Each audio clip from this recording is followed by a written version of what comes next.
Sup you beautiful people. Hope you've had a fantastic day. Welcome back to another new episode of What If Naruto Was a League Summoner. If you guys enjoyed this what if, comment down below and let me know. And go ahead and check out other what ifs in the channel after watching this video. Don't forget to subscribe and leave a like, and also share this video with your friends. Before we get into it though, check out Bilibili Comics. Bilibili Comics is the official trusted place to read hit exclusive series from top creators. Bilibili Comics is a great online webtoons and webcomics reader among all reading apps. Enjoy the best new comics, manhwa, and exclusive webtoons on Bilibili Comics. Download the app now and jump right into it. The link is in the description. Now let's start this video. Tsubaki Shinra was the queen of Sona Citri and the vice president of the student council, thus making her the second in command of the Citri group, currently fighting to protect the north of Reykjavik City, which had become a war zone with the revelation of the army of anti-monsters. Well, fighting would be a generous description. Barely surviving would be a more accurate term to describe what they were doing at the moment, as the group tried to defend their assigned area against a seemingly endless horde of anti-monsters.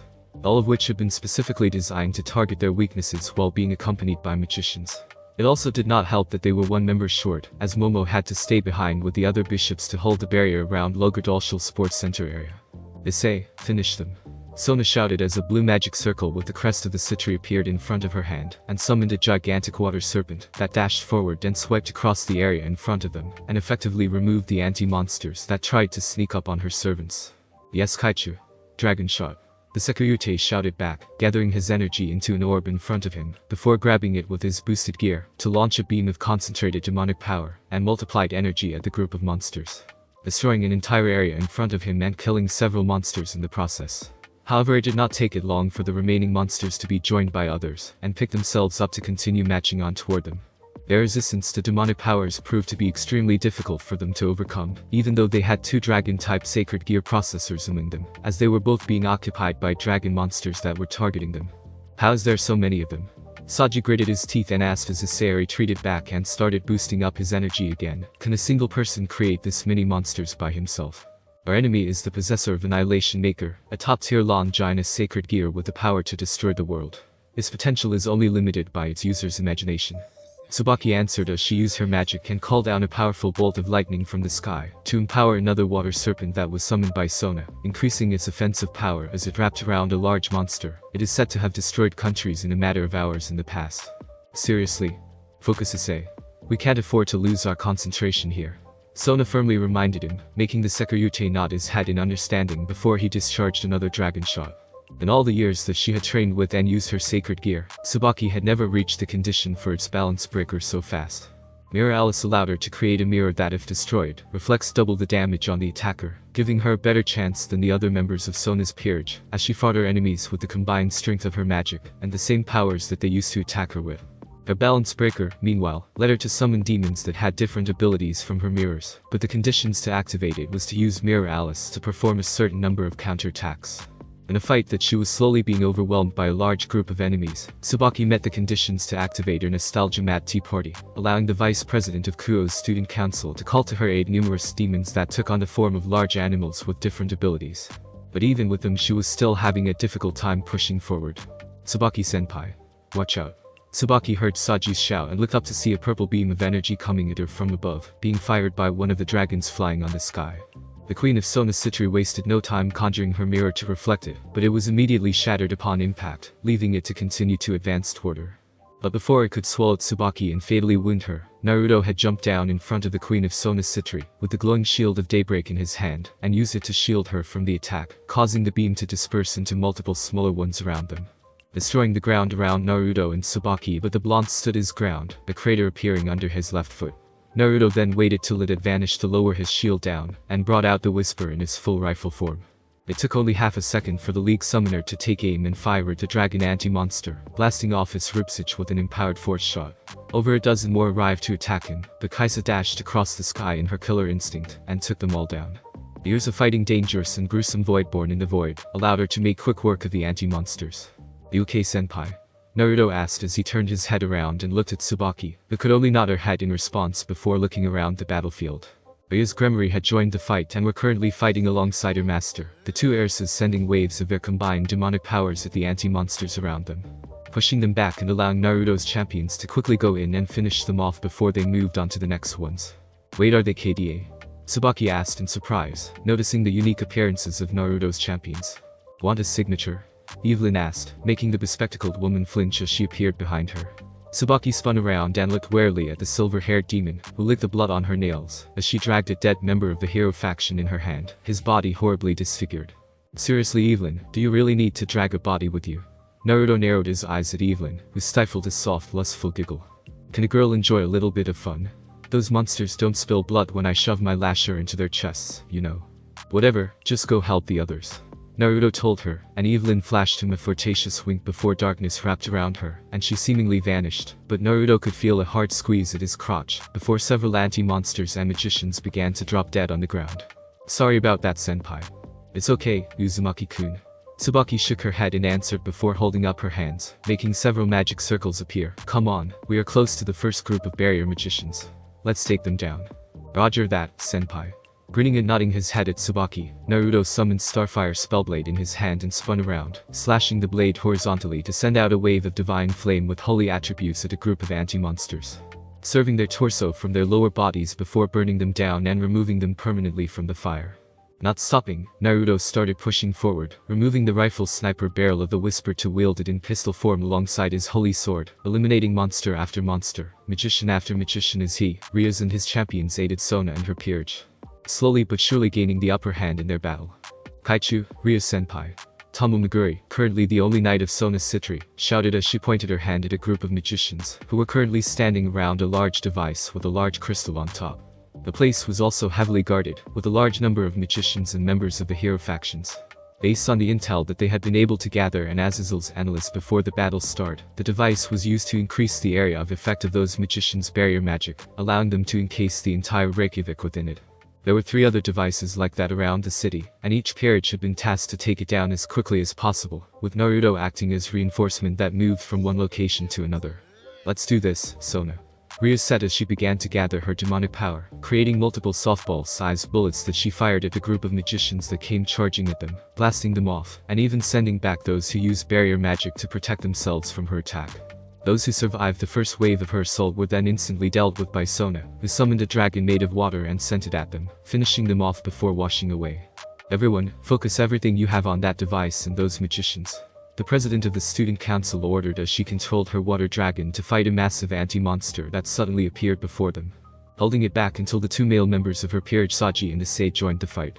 Uzumaki. We can really use some help here. Issei shouted as he and Saji held back a massive snake-like monster together, using the latter's sacred gear absorption line and the immense physical strength of a rule to hold it back, and at the same time weakening it by absorbing its power.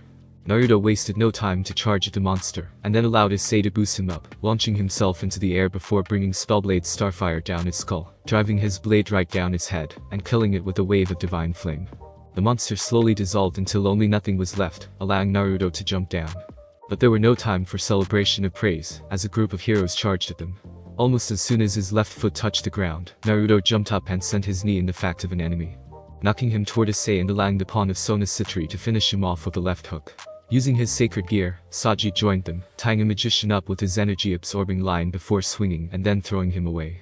Stay out of our way, Naruto growled, as he split Starfire Spellblade into 2 and dual-wielded them, surging forward and wreaking havoc through the rank of the now sluggish-looking enemies, leading the charge with Issei, Saji and Tomo, fighting side by side with him, while Rias, Sona, another bishop of her Ryakusaka and Tsubaki assisting them from behind, with the KDA making quick work of those who tried to get close to the 2 groups, dashing across the battlefield in a light show of colorful but deadly abilities.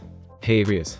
As Rias killed another magician before he could even reach her boyfriend, she suddenly heard Azazel's voice coming from the communication magic circle on her wrist. Just a head up, Jean snuck away and probably headed your way. Just as he finished informing them that, a large dragon that seemingly had a body made of holy swords, landed in front of Naruto and the charging group, with the one standing on its head being the inheritor of the Maiden of Orleans herself. Don't you think that you should tell us that sooner, Azazel-sensei? Rias asked with narrowed eyes. Sorry.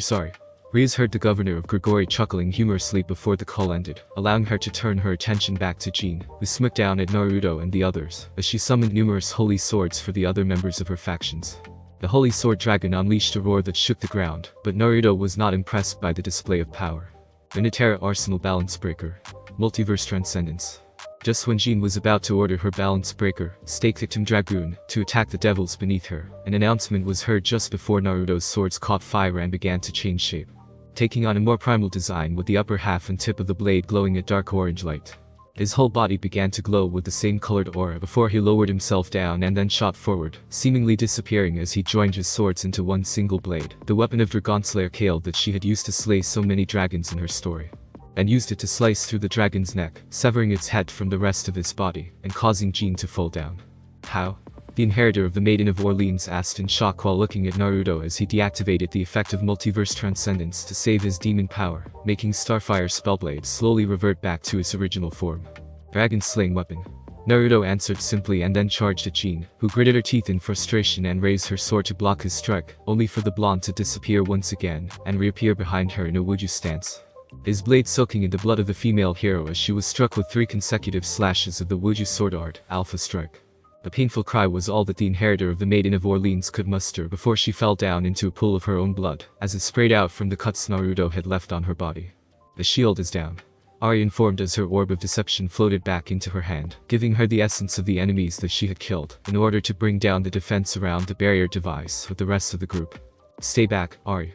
Ryu said and then gathered a large amount of demonic power into a single compressed black orb with crimson ore, which she then threw at the barrier device.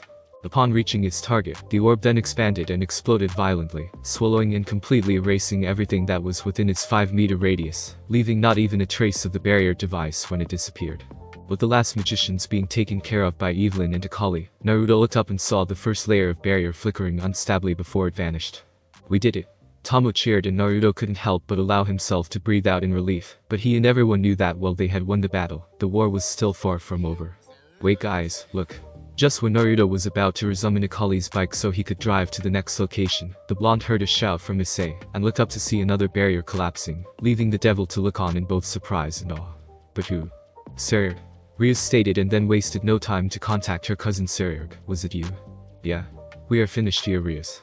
They all heard the Belair answered, and Naruto could not help but whistle in amazement. So that's the strongest youth devil. Even though he only had his queen at his side, it seemed the two of them had no problem dealing with the anti-monsters and magicians before destroying the barrier device on their own. Naruto had actually expected something like that from the crowned strongest youth devil, but now he finally understood why none of the heiresses believed he would be the last to need their backups. You and Naruto should help Sekvera next. Last I heard from her, she and her peerage had made it to the barrier device, but they were stopped by Georg, the sub-leader of the hero faction. We will. Thanks for the information, Sariag. Rias answered and deactivated the communication spell. As expected from the strongest of us. Sona said finally before nodding her head to her childhood friend and rival Gorias. Leave this area to us. We will come help you guys when this area is clear. Understand that. Be careful, Sona, you guys. Rias nodded her head to the Citriers, and then left the area with Naruto on the summoned bike, with the KDA wasting no time to go after them. As Naruto drove the two of them to Sekvera and her peerage's location, Rias removed one arm around his waist and activated the spell on her wrist to call her queen, checking to make sure that her family were okay. Even though their goal was to take down the barriers around the city, if her peerage ran into trouble, she and Naruto would not hesitate to come help them, as they put the safety of their family and everyone else first and foremost. Akeno, can you hear me? Rias asked as she moved her hand closer to Naruto, so he could hear it too. Akeno. Yes, I can hear you, Rias. Sorry for that. Akeno replied after a second, allowing Rias to let out a sigh she did not know she had been holding. She had felt a little worried there when Akeno didn't answer her right away. He scared me and Naruto for a second there, you know. Rias lightly scolded her best friend, and couldn't help but smile in return when she heard Akeno's trademark giggle. How's everyone doing, Akeno? Not too shabby, Rias. Yudo-kun and Zenobia were slightly wounded in their fights against the swordsmen of the hero faction, but Ashia-chan took care of them. Akeno answered before she told them, making Rias nod head in understanding, immediately feeling worried upon hearing what had happened to her 2 nights. We have managed to make it to Brihol district, but I decided to stop there because I was worried that if we continued anymore, we would leave gaps in our defense and allow the enemies to slip through. I see. You made the right choice, Akeno. I would have done the same if I were you. Rias told her queen, can you guys hold your current position until we arrive? Naruto and I are currently heading to Sekvera and her servant's location. They are fighting the sub-leader of the hero faction, and can really use our help to bring down the 3rd barrier. Don't worry, Bucho. We will be fine here. Akeno paused for a second before continuing. By the way, tell Naruto-kun Kaneko-chan is fighting with her Nekomata powers. Wait, really? Naruto asked, finding himself grinning as Rias gasped softly in surprise. Is she okay, senpai? I dare say that she's better than okay, Naruto-kun. She's the reason we made it this far. Akeno answered him, and Naruto could almost mentally see a smile on her face as she continued. I'm sorry if it means I was eavesdropping, but I heard what you said to Kaneko-chan. It's thanks to you that she overcame her fear of using senjutsu and finally accepted who she really is.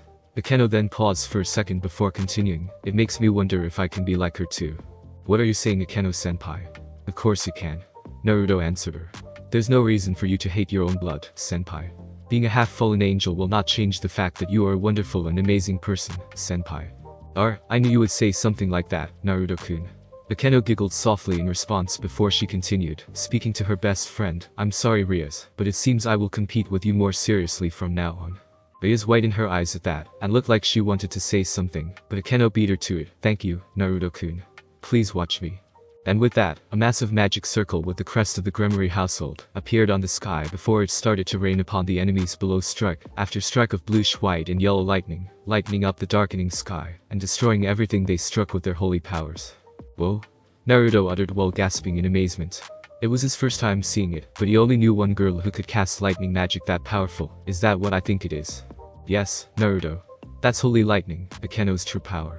Rias nodded her head and answered her boyfriend with a small smile, before she leaned down Naruto's back and wrapped her arms tightly around Naruto's waist, which did not pass unnoticed by the blonde. He found himself smiling at her nonetheless. It did not take it long to arrive at the Aigaire's location, where they were fighting against a large group of enemies, led by a magician standing behind purple mist-like barrier, which shielded him from every attack Sekigahara and her servants were dishing out. He was a young man with black hair and spectacles. Like the other core members of his faction, he wore a Japanese school uniform, with his own choice of clothing being a mage-style robe with a feathered cape. Rias grabbed the handlebars. Wait, what? Was the only thing that Rias could muster before she was forced to reach forward and grabbed onto the handlebars, as Naruto got his foot onto the bike, and then shot into the air. Sekigahara-san. The blonde shouted at the Aigaire's heiress, as he summoned the batleth weapon of Renekton, the Butcher of the Sands. Their eyes met for a second before Naruto turned his attention back to Georg, who raised another shield to protect himself as Naruto raised the batleth over his head, and then brought it down with both hands, shattering the purple shield like glass upon impact and forcing the magician to jump back, a look of fear in his eyes, as he realized what just happened. Don't even think about it. Before Georg could cast a single spell, Sekigahara used her demonic power and froze the time around him, allowing Naruto to quickly deliver a finishing strike with the batleth, fatally wounding Georg with a cut so deep across his torso, the magician didn't even get the chance to let out a cry before falling onto his knee, blood spraying out of his wound, before Naruto grabbed his hair and tossed him to the side. Thanks for not killing him, Han. Was the next thing Georg heard before his throat was stomped by the sole of a black heel, not hard enough to completely crush it, but enough for Georg to choke and cough up blood, at the same time pinning him down. I'm Evelyn, nice to meet you. Let's have a good time. Agony's embrace greeted, slurring sultily as she pushed her foot down until she heard a satisfying crack. One of her lashers shot out and slit the throat of a member of the hero faction that tried to save their sub-leader, as the other slowly slid into the wound Naruto had left on his torso. His screams were something that one could expect from the goriest horror movies, but it was nothing more than music to Evelyn's ear, as she stood there with her hands on her hips, feeling all hot and bothered watching Naruto sliced and diced through the enemies, now in shambles at the sight of their defeated sub-leader. Just don't ask, Rias said, waving a hand at the Aigaire's heiress, and tried to turn her attention away from the gruesome scene when she wanted to ask about it. The two then joined force and began to pick off the remaining members of the hero factions and their magician companions, leaving the mindless anti-monsters to the KDA to take care. As Naruto fought, he was amazed to realize that Sekigahara's Queen Olivian was an Eastern European dragon, who unleashed powerful fire breath on the anti-monsters below, once Kaisa had helped him finish off the last of the dragon-type ones. Almost as soon as the path was clear for him, Olivian then unleashed a massive fireball that immediately destroyed the barrier device before them in a violent explosion that shook the whole area, forcing the remaining magicians to retreat, running away in fear as the third barrier collapsed, leaving only one remaining. Is he dead?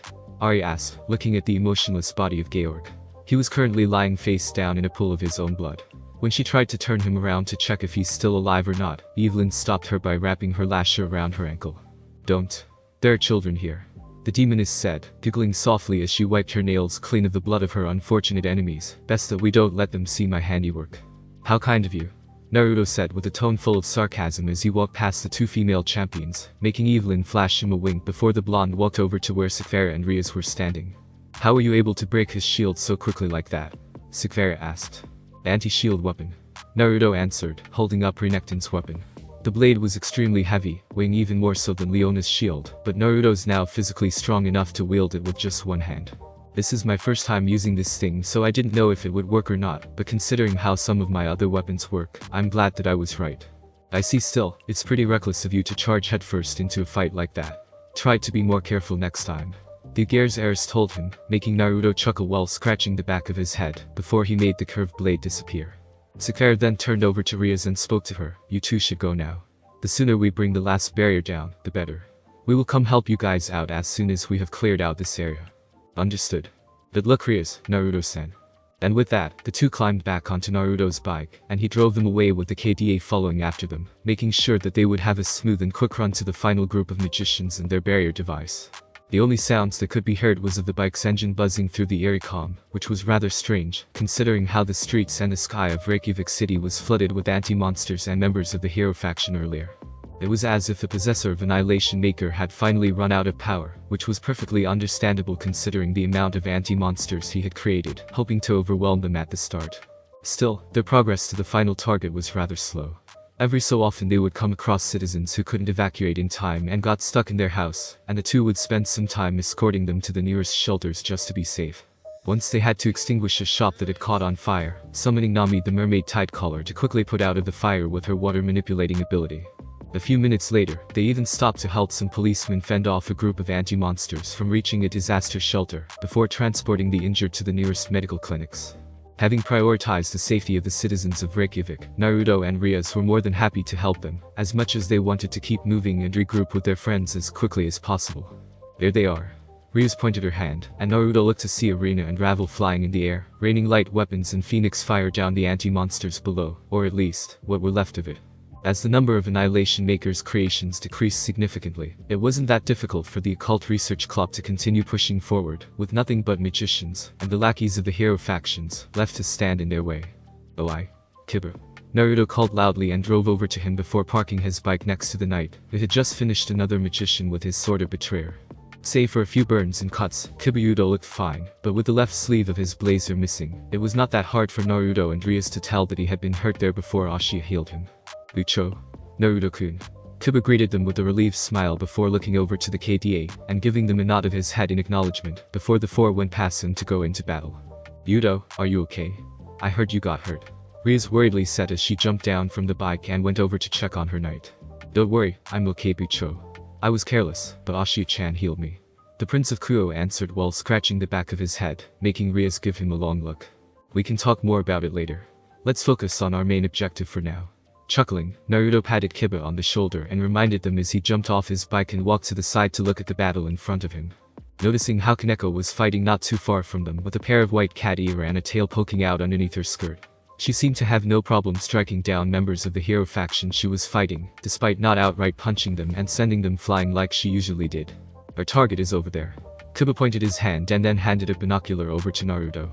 Where he got it was a mystery, but Naruto did not bother to ask and take it to take a look at the barrier device. Like the ones they had destroyed before, it was being sustained and protected by a group of magicians. However, unlike the previous device, it was also being protected by a man, or something similar that was dressed in a black robe decorated with ornaments, and wore a creepy looking that light across his face, making him look like a clown, reminding somewhat of Shiko. One of the evil champions he had been debating whether or not he should summon now that he had gotten stronger. In his hand was a dangerous-looking scythe with the handle being surrounded by deteriorating hands and tentacles that looked as if they were just freshly cut off of the flesh of a dead person, giving him the ill look of a Grim Reaper. What the hell is that? Naruto asked as he handed the binocular over to Rias, who gasped upon seeing the enemy. I don't know. He appeared a few minutes earlier and is the reason we are still stuck here. Kiba answered, and Naruto could understand why Kiba and the others did not try to risk it. That's a Grim Reaper, a servant of the ruler of the realm of the dead, Hades. Rias answered as she lowered the binocular down, but I have never seen one like his before. Just when Naruto was about to ask if they could possibly fight against an enemy like that, something crashed through the building behind them, and forced the three to instinctively lower their heads. Looking around, they were surprised to see Azazel walking out of the collapsing wall with an amused smirk on his face, looking unscratched despite his wine-colored shirt being torn in some places. Ah, you two are here already? Azazel asked, looking at Naruto and Rias who were both looking at him with wide eyes. Sup? Naruto asked in disbelief, what happened to you? You just never mind that. Where are Leona and Malphite? What about Cao Cao? Where is he? The governor merely pointed his hand at the device location, and Naruto looked to see Cao Cao grouping up with the Grim Reaper, who acknowledged him with a nod of his head. Geez, chill out kid. Your champions are fine kids. The Sun chick will be arriving soon. Her attitude is just the worst. Azazel then looked at Cao Cao and the Grim Reaper before continuing, that guy is strong. Stronger than I had expected. He's possibly one of the strongest humans that I have ever met, and those abilities of his sacred Giro are really annoying. I was caught off guard when I tried to chase after him here. It seems we have to beat both him and that scary-looking Grim Reaper to get to that device. Naruto said as Azazel nodded his head in confirmation as he took out a lance-like golden dagger with a purple jewel at the end of the handle. Do you know who he is? Yep. That's Pluto, an ultimate-class Grim Reaper and the strongest one out there. The governor answered as his wings appeared on his back. I will hold him off, so you can take care of Cao Cao. Be careful and do not get yourself killed, the governor told them, his tone serious. You too, Azazel-sensei. Naruto said as the dagger in his hand shone, and donned him in a set of golden dragon armor with purple jewels that covered his entire body, resembling that of Vali's vanishing dragon scale mail. Once that the dagger had become a two-pronged spear of light in his hand, Azazel shot into the air and slammed into Pluto, who reacted immediately to the fallen angel and took off on his own, engaging Azazel in a fierce air battle that sent shockwaves throughout the entire area. But the two of them seemingly evenly matched in both speed and strength. Guys. Naruto alerted, turning Ria's and Kiba's eyes down as Cao Cao teleported himself before them, a confident smirk on his face as he looked directly at Naruto. What are you doing here, Cao Cao? Don't you think that you should have stayed behind and protected that device? Nah, I think I will pass. Never liked guarding duty and those magicians anyway. Plus, it's also impossible for me to stop the device from getting destroyed now. Cao Cao said, the smirk never leaving his face with Azazel out of the way. There's no one stopping me from killing you now, Uzumaki. Oh yeah? I'd like to see you try it. Before she and Kiba could step forward, Rias felt a hand on her shoulder and turned her head around to see Naruto looking at her firmly. Rias, go help Akeno-senpai and the others, leave him to me. He told her matter-of-factly, his tone booking no further arguments. Despite having prepared for it, Rias still found herself looking at him with her eyes widened in surprise, something that she no longer did that often anymore. Are you sure, Naruto-kun? Kiba decided to ask, surely we can work together to take him down. No, leave him to me, Kiba. Naruto told his confused comrade, you and Rias go head the others and my champions. The sooner we bring that barrier down, the better. Naruto. Rias bit her bottom lip and looked at her boyfriend unsurely for a second before saying finally. Alright, but you better win, got it. I will. Naruto nodded his head firmly before he turned his eyes back to Cao Cao, who did not make a single move as Rias and Kiba ran past him. It was after they had disappeared that he began, pointing his spear at the blonde. You should have let them stay, Uzumaki. How foolish of you to think that you can take me on by yourself. Didn't I already kill 2 of your friends? Naruto asked, narrowing his eyes at the leader of the hero faction. A minor setback, nothing more. They underestimated your strength, but I will not make the same mistake. He then took a stance with his spear, the smirk on his face widening as 7 orbs appeared around him. Good, cause I really don't want you to die too quickly. Naruto growled, before he summoned Yasuo and Yun's katana to block Cao Cao's thrust attack, holding it firmly as he glared at the descendant of the wielder of true Longinus. Which was said to be the strongest sacred gear in the world, since I want to see which sacred gear is stronger, yours or mine. And with that said, Naruto pushed Cao Cao back and dashed to the side, running faster than the wind itself as he came at Cao Cao, who expertly spun his spear around and blocked the blonde's strikes, but Naruto did not stop there, and followed up with a series of fast swords, slashes. Sparks flying between them every time their weapon met. Nice technique. The leader of the hero faction said as he parried Naruto's steel blades, making the blonde take a step back to regain his footing before attacking him with a powerful slicing motion. Naruto, having fully anticipated this, instantly took a leap to avoid the holy spear, and then kicked Cao Cao in the face with so much force that the blonde sent him crashing into the same building Azazel had earlier. Nice nose. Naruto mocked as he switched the 2 katana with Set's metal gauntlets, fusing with the boss, and allowing a powerful demonic aura to flare around him. Cao Cao merely answered with a smirk as blood leaking down his nose, pushing himself up with Longinus stabbing into the ground. One of the orbs around him glowed and a battalion of warriors draped in Chinese armors appeared around Cao Cao, holding up their weapons at Naruto. Relying on numbers won't help you, you know. Naruto stated firmly, and then the runes on his summoner jacket glowed. The large magic circle with him at its center spread out, covering the entire area in its crimson light, as several figures appeared from it, standing side by side with their summoner with a strong and powerful aura about them. It appears that today we will have to put our differences aside, Garen. The feeling is mutual, General Darius. Oh come on, do I really have to fight with you? Shut up, Draven, unless you want another broken nose. Well, not as broken as your blade, I bet. The glorious executioner mused at the exile warrior, before he started to look around before asking loudly, by the way summoner, where's the fucking audience? Draven can't fight without an audience. But no one bothered to answer his question. It appears that the League of Legends will stand together today. Jarvan IV, the exemplar of Demacia, with Xin Zhao and Fiora standing at his side, their weapons drawn and ready to aid their summoner. It appears so, Prince Jarvan. LeBlanc said with a small smirk, as Katarina and Talon made the movements of sharpening their weapons, the red-haired assassin smiling a little at the prospect of fighting side by side with the might of Demacia. Zed, I didn't expect to see you here as well. Shen spoke calmly with his hands folding behind his back, glancing over to the man he once called his brother. Make sure to stay out of my way, Shen. The shadow assassin replied in his deep grumbling voice. So we meet once again, brother. Yon. Yasuo smiled at his older brother, before the two both turned their attention to the warriors standing before them and the other champions of the league. You ready, Naruto? Jax asked as he stepped forward while holding the last light of Akathia in his arm. At his side were Naruto's other masters, Master Yi and Lee Sin, both of whom were more than ready to accompany him. The summoner smirked and nodded his head. Let's do this. For the league. Naruto bellowed, and the champions of the league roared in response, immediately following their summoner as he charged at Cao Cao and his own warriors. The two sides clashed, and so the final battle of Reykjavik had begun. Or so they thought. Leonardo, a member of the hero faction, cried out in shock as Leonardo, the possessor of Annihilation Maker and the very creator of the anti-monsters, were grabbed by the throat and lifted into the air by a man dressed in black armor with a cape.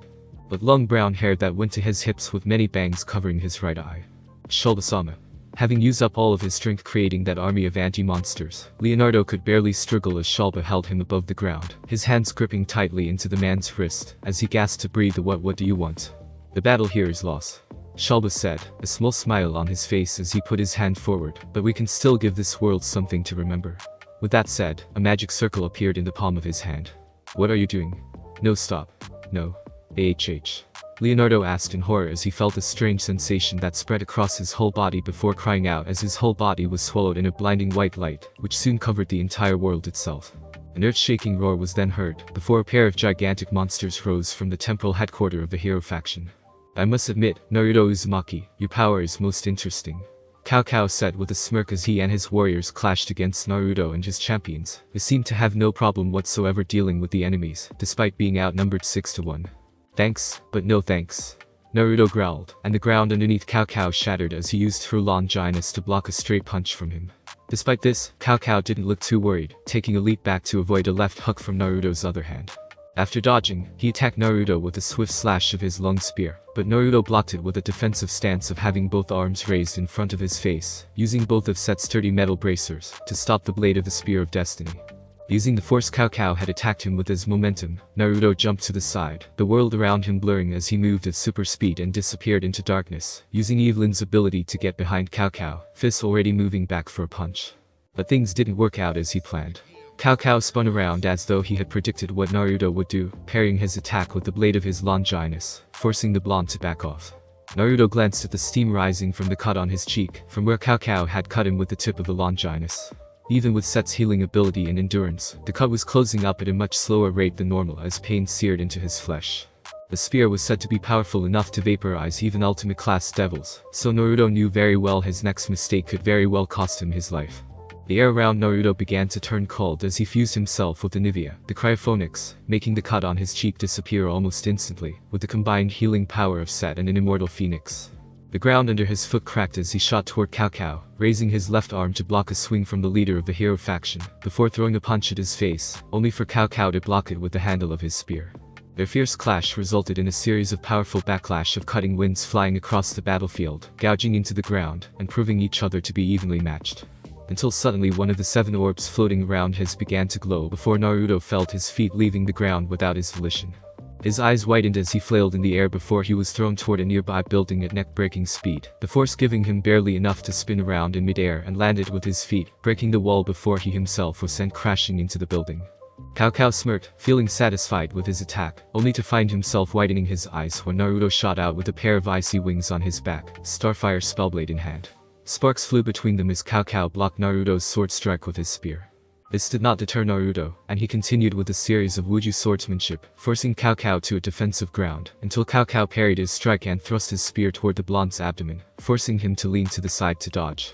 Cao Cao did not waste any time with his attack, and spun the shaft of his spear around to Naruto across his face, almost slamming him into the ground. But Naruto was quick to cover, leaping back before Cao Cao could land a direct hit on him by slashing his spear up, the tip grazing his chest by just a millimeter. In the air, Naruto split Starfire Spellblade into two and slashed, sending out a wave of divine fire at Cao Cao, only for one of the 7 orbs to appear in front of its master. When the wave of fire slammed into it, the orb glowed brightly, and the attack was suddenly redirected back toward him, forcing Naruto to immediately slam his foot down and push himself to the side to dodge it. Yo, be careful there, kid. Draven, who was fighting right behind him, shouted as he was forced to crouch down to avoid the attack of divine fire. But the top of his hair was not so lucky, and it also made him fail to catch his spinning axes.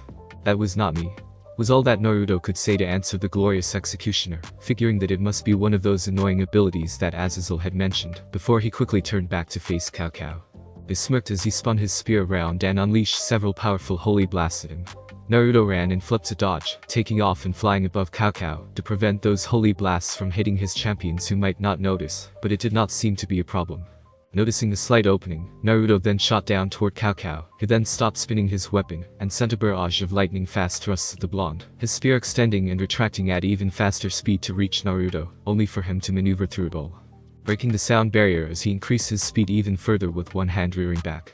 But just when he was an inch away from delivering a satisfying punch to Cao Cao's face, another orb shone and the man in question completely disappeared, causing Naruto to slam into the ground, causing it to explode around them. Still, Naruto's reaction allowed him to land on his feet, but just enough time to parry an attack that came in from his left, causing the tip of True Longinus to finally break through his metal bracer and cut deep into his flesh.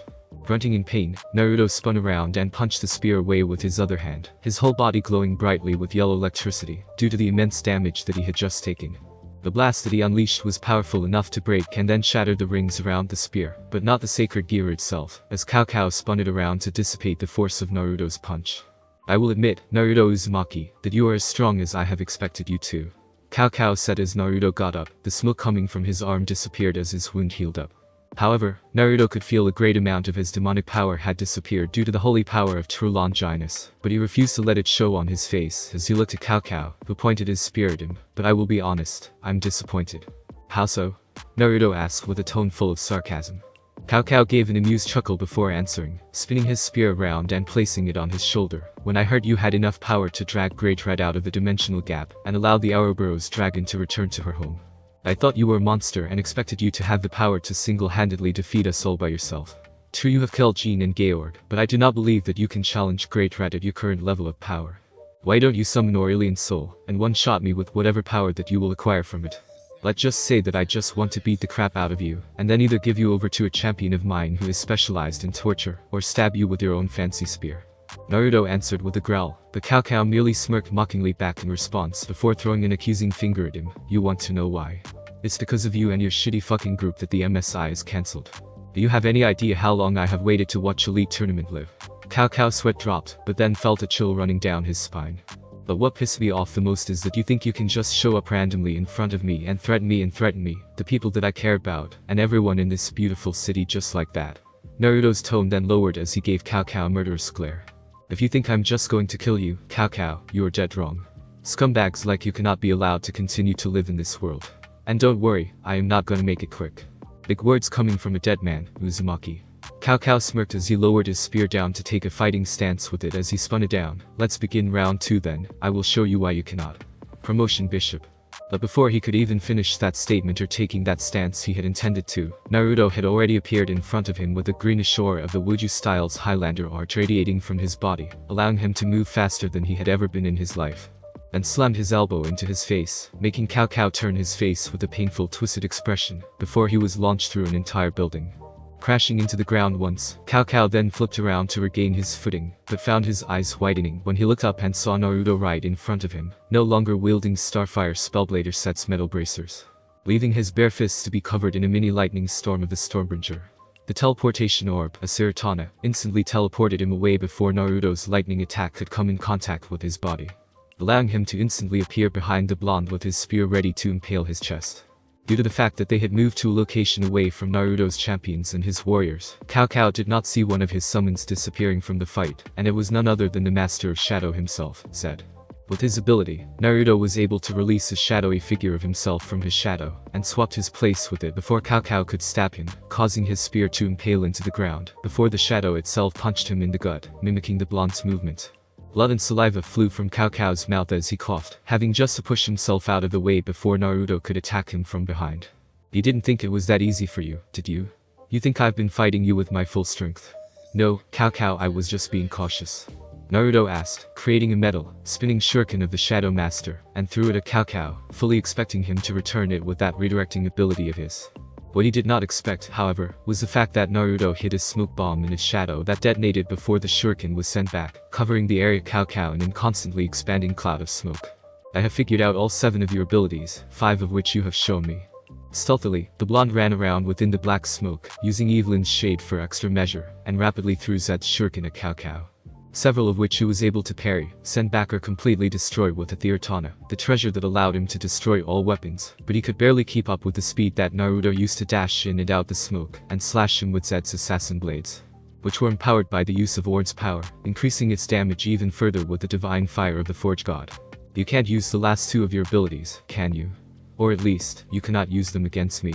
I don't know why, but I am not going to let you live long enough to figure it out. Enough. Losing his composure, Cao Cao spun his weapon around and slammed it into the ground, generating a dome of holy power that expanded outward and dispersed a cloud of smoke, but Naruto was not stupid enough to remain inside it. With Anivia's wings, he took off and shot into the air, where he summoned upon Cao Cao's storm of hail and lightning, seemingly giving him no time to breathe as he flew down and slammed his fist into his gut. Following him, Naruto grabbed Cao Cao's face mid-flight and slammed him through a wall of true ice that he had created just the second he was about to recover.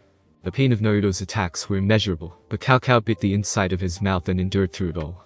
He then sent the Theratana orb, the one that allowed him to move anything that it touched, toward Naruto and removed the blonde from him, throwing him away before combining it with the Seratana, the horse treasure of teleportation, to send the blonde away as far as possible, so he could have enough time to prepare for his next attack. Two can play that game, Cao Cao. What he did not expect, however, was for Naruto to use Realm Orb, a rune spell that he had learned from Riz, to teleport back, appearing from a portal on the ground in a flash of blue light, before he hurled an orb of runic energy at Cao Cao, before rooting him in place with Rune Prison spell. Immobilized, Cao Cao was left at the mercy of Naruto's assault, only managing to break free when he was able to activate the strongest power of his balance breaker, Paranic Aratana, a strong attack with so much destructive powers that people standing from far away could see it, covering the whole city in a brilliant flash of light. When the light vanished, Cao Cao was forced to impale his spear into the ground and leaned against it to keep himself standing, his shoulders heaving as sweat dripped from his forehead, having used almost everything that he had left. So that's your 6th ability. I gotta admit to you, Cao Cao, I am disappointed.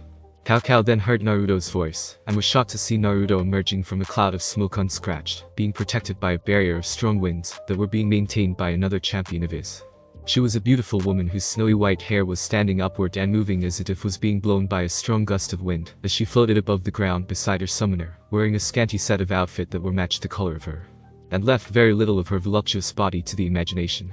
With a wave of her glowing blue staff, Naruto emerged with an ethereal glow to his arms from the elbows down, holding in his right hand a hammer that were generating powerful bolts of lightning that struck and destroyed the ground and building around him, similar to that of the hammer of Thor. Mjolnir, but for those who knew about League and his skins, it was none other than the hammer of Thunder Lord Orn, given meaning by multiverse transcendence. Since we are in Iceland, the land of the Norse gods, let's finish it with something that's inspirited by one of their mightiest deities. Spinning the lightning hammer, Naruto then shot forward at speed even greater than before, with the aid of Janna's magic, surpassing the speed the leader of the hero faction could keep up with, as he left a trail of wind and blue lightning behind him. Cao Cao could only follow his warrior instinct and created a holy barrier around him to protect himself before swinging his spear blindly at Naruto, only for the blonde to swiftly dodge to the side, before he swung around and smashed the lightning hammer across his face, breaking through his holy barrier and sending him flying through several buildings with a thunderous sound and a blinding explosion of lightning. Before Cao Cao could even regain his balance, blood dripping down the side of his face, he heard another thunderous strike before the ground underneath him split and lightning shot out from the gap, striking him in the chest, before he was smashed through another building by a giant lightning goat. Naruto's assault did not stop there, however, as he appeared in front of Cao Cao in a whirlwind of lightning, and kicked him in the face with a spinning kick.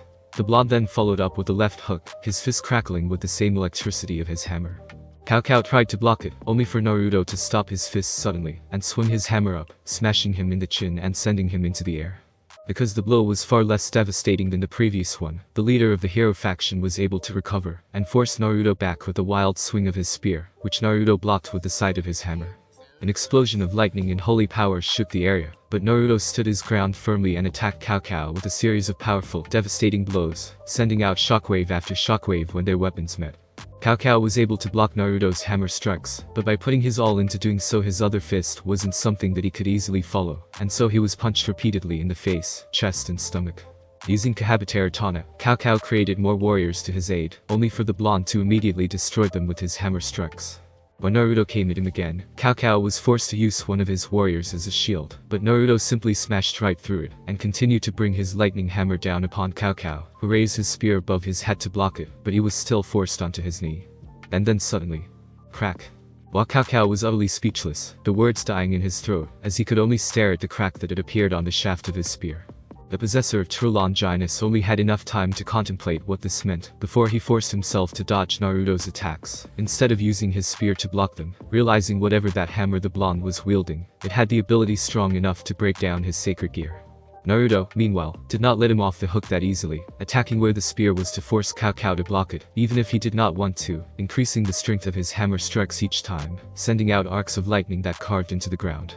Although he had reached the point where he had started feeling extremely exhausted and tired, knowing that he was dangerously close to his limit and about to run out of power, Naruto refused to slow down and continued to attack almost blindly, even losing all forms of techniques as he smashed Cao Cao's spear with everything he got with Thunderlord Orn's hammer. It was only thanks to the empowered champion's tankiness and endurance that he could continue to fight, but the devil side of him was still severely damaged by True Longinus. Due to the lack of fineness in his movements, Cao Cao was able to do a number of counterattacks, cutting his arms and thighs with the blade of his spear, but still he failed to deliver a fatal blow, as he too had reached his limit, and so Naruto continued to push forward until eventually. But the wild swing of his hammer, Cao Cao was left standing with the two broken pieces of True Longinus, his hands shaking as he realized what just happened. In blind rage he tried to attack Naruto, only for the blonde to leave his hammer on the ground, and jump to send his foot into his face, before elbowing his left hand, and causing him to drop the upper half of what was left of True Longinus. Then he continued with a rapid punch Cao Cao's right forearm, making him drop the lower half of Longinus. Before it could touch the ground, Naruto kicked it up and grabbed it in midair to stab the broken pointy tip into Cao Cao's chest. Cao Cao gritted his teeth in pain as blood leaked down his chin from his mouth. Both of his hands shot up and held onto the shaft, preventing Naruto from pushing it even further into his chest. The two glared intensely at each other, as Naruto used every little bit of strength that he had left to push until Cao Cao was on his knee, and then called for his weapon, making it fly into his hand, just as Rias and the others destroyed the last barrier device, allowing a bolt of lightning to go through and strike the hammer when Naruto brought it above his head. Descend now. With a battle cry, Naruto swung his hammer down the pole's end, bringing a tremendous power upon Cao Cao, and sending the spear through his chest, at the same time electrocuting him and causing him to howl in pain. His painful cry could be heard from every corner of the battlefield, as the broken shaft shot out of his back and stabbed itself into the ground. Having used up everything that he had, the lightning hammer them disappeared, and Naruto was reverted back to his normal form, as Thunderlord Orn lost its meaning, and the living forge himself emerged from him. He fell onto his hands and knees, trying to catch his breath as blood trickled down from the smoking wounds on his body. Cao Cao, meanwhile, could only utter a weak whimper as he stared up at the sky before his hands fell to the side, his head rolling back, and died. Impossible. Standing on the sky with his scythe in hand, Pluto could only utter in shock, as the leader of the hero faction took his last breath, with one half of True Longinus lying broken on the ground and the other half being impaled through his chest, still crackling with arcs of lightning as his corpse down. Well shit, the kid actually did it. Hovering in the air in front of him, Azazel Wolf whistled in amazement, having watched the entire battle from above while fighting Pluto, making sure that the Grim Reaper would not interfere with the fight below. Now, shall we finish this? He then turned his attention back at Pluto, who was still looking at Naruto down on the ground, and it only took him half a second to realize his attention. No longer having that playful expression on his face, Azazel immediately went after Pluto, who shot down and aimed at Naruto, having realized that the blonde was far too dangerous to be left alive. Naruto, who was trying to catch his breath, didn't see the Grim Reaper coming at him with his scythe already rearing back for a slashing strike, only looking up when he heard Azazel's voice. Naruto, move. However, it was far too late for him to do anything. But just a second before the scythe could reach him, a figure clad in a purple hood and outfit jumped down in front of him and used his weapon, a not-so-normal lamp, to block the deadly weapon, causing sparks to fly between them. Jax, the Grandmaster at Arms, stared fearlessly into Pluto's eyes from behind his glowing lens, and then knocked the Grim Reaper back with a wild swing of his lamp, allowing Shen and Master Yi to jump into the battle, forcing Pluto back with their swords. The Grim Reaper was then hit by a discordant wave of sound, before Lee Sin dashed to him and kicked him in the face with a dragon's rage kick, leaving a crack on his clown mask, before he was sent tumbling on the ground. Spinning around, his scythe carved into the ground as he stabbed it down to stop himself, glaring at the four masters of Runeterra as they stood protectively in front of their summoner and student. "It's over, Pluto," Azazel said as he flew down and stood next to Jax, his voice calm. "Go run back to your master before I decided Hades himself had something to do with Chaos Brigade. You guys lost. This battle is over." "Is it?" Pluto replied, making Azazel cock an eyebrow before darkness wrapped around his body and took him away, leaving the advisor of the Occult Research Club look on warily. Behind him, Naruto finally allowed himself to let out a sigh of relief before his face landed on the ground as he finally passed out. Just before he lost consciousness, however, he saw a blinding light that seemed to swallow the world whole. Break. Naruto woke up to find himself lying on his back. Up above him lay a blurry wall of darkness. He couldn't tell if he was inside of a building or not, but he could feel a soft surface underneath him, and it was too hard to be a bed, but it was very close. "Ah, you are awake." Naruto then heard a familiar voice and looked up to see Office staring at him from her seat beside the bed. In her hand was a gaming console that definitely belonged to Gasper. "Office, wah." Before Naruto could finish that question, he was shocked to the core by an earth-shaking roar, which did not seem to affect Office in the slightest as she stared at him. Once it was over, Naruto got up, almost tripping over because he had yet to regain his full strength, but wasted no time to pick himself up and run out of what appeared to be an infirmary, as Office jumped off of her seat and followed him. Ah! The person that he almost bumped into was none other than Akeno Himejima herself, who had a worried look on her beautiful face as she tried to walk into his tent. Seeing Naruto, Akeno widened her eyes in surprise, before she threw her arms around his neck and hugged him, calling out his name in relief. "Naruto-kun. You're awake." "Akeno-senpai." Naruto smiled, but before he could say anything else to her, another roar was heard, and this time it was followed by a series of rumbling explosions, causing Naruto to almost lose his footing, but Akeno immediately held him back in her arms, making Naruto look at her gratefully before asking worriedly, "Thanks senpai, what's going on? Did we win?" He remembered killing Cao Cao, but everything that happened after that was a mystery to him. "We won, Naruto-kun." Akeno answered him, "We won, but the battle is not yet over." Naruto could only widen his eyes at that. With Office following them, Akeno then took him to the meeting room, making him realize that they were in Lugard Sports Center. On the way there, Naruto met with several of their friends, who were all happy to see him back on his feet, but because of the current situation, he decided to not stay and talk with them for too long, making his way to the meeting room with Akeno's help. Unlike before, beside Azazel and the Rookie Four, there were some other people in the room with them. Two of them he recognized, being none other than Surzich's Lucifer and Seraphol Leviathan. One of the people that he could not recognize was an elderly man with long, gray hair and a matching beard. He wore a gold and white monocle over his left eye, without the addition of the chain, and on his body a robe, which was short and blue with a gold lining on the top and bottom of the collar. He also wore a golden and black hat, which was sectioned off into 5 mini-sections with different colors. Standing beside him was a beautiful young woman with long, straight silver hair and aqua-colored eyes, who appeared to be in her late teens. Her attire was a full set of armor, which consisted of a white breastplate with gold and pale blue accents and matching, fingerless gauntlets, boots, hip guards, and wing-shaped hair clips. She also wore a black leotard underneath her armors, black thigh-high stockings, and a pale blue cloth wrapped underneath her hip guards, all of which were clad with pink lacing. When Naruto entered the room, all eyes immediately landed on him. "Ah, the young man of the hour." The old man spoke up as Rias walked to his side with a relieved smile, and helped him to the main table. "Amazing fight with the descendant of that Chinese warlord Cao Cao. My son really loved what you did with your hammer, by the way.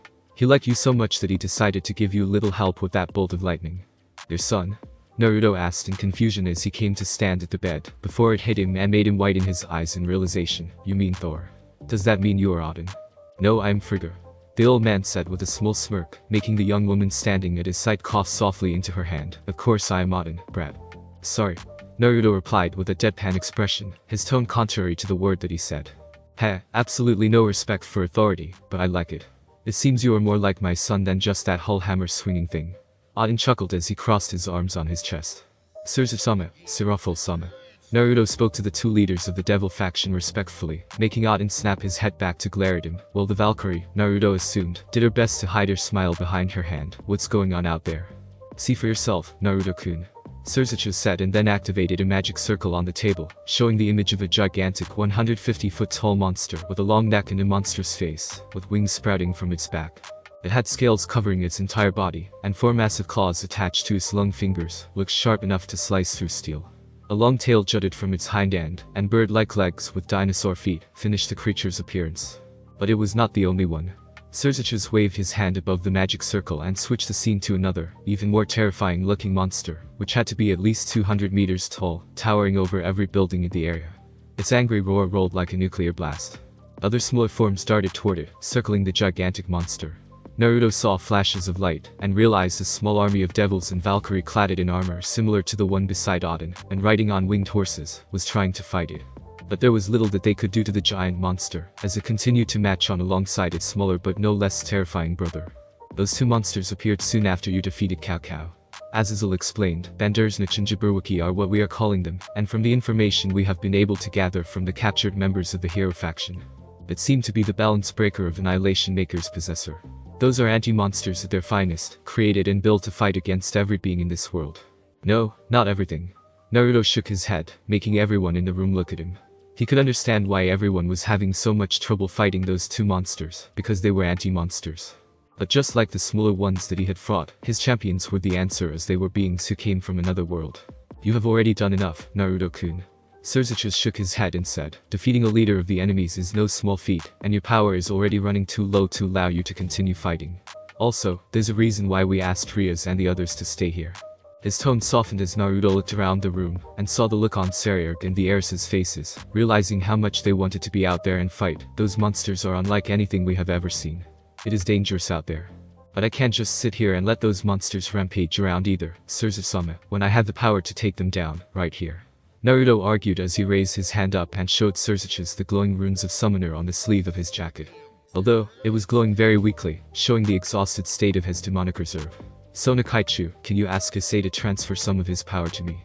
Sona nodded, I can, Uzumaki-kun, but I don't think it will be enough. It's good enough. Naruto shook his head and said firmly, already making his choice in his mind. Aurelian Soul was not an option, since he did not want to bring more problems to his world, and there's also no time for arguing with that overgrown space dog to enlist his help. On the other hand, he could summon either Malphite or Nautilus at their full sizes to assist the battle against those monsters, but he really didn't know if the living monolith or the Titan of the depths alone was enough. Worst case scenarios, he would have to use his balance breaker, but I can give you my power. Office suddenly spoke up, making everyone turn their heads to look at her in surprise. If power is all that you need to summon, then it won't be a problem. I can lend you some. No one dared to question her, even Naruto. From what Azazel had told him, her power was infinite, so even if she lent him just a tiny little fraction of her power, he probably could even summon Aurelian Soul. You will really help us, Afi-sama, was the only thing that Sirafal could ask the mighty dragon god. Yeah, I will help, Naruto. Why not? Office asked with a shrug, asking as if it was already so obvious. Why didn't you offer your help before? Naruto couldn't help but ask and then quickly added, if you don't mind me asking. Were you needing my help before? Plus, you never asked. Point taken.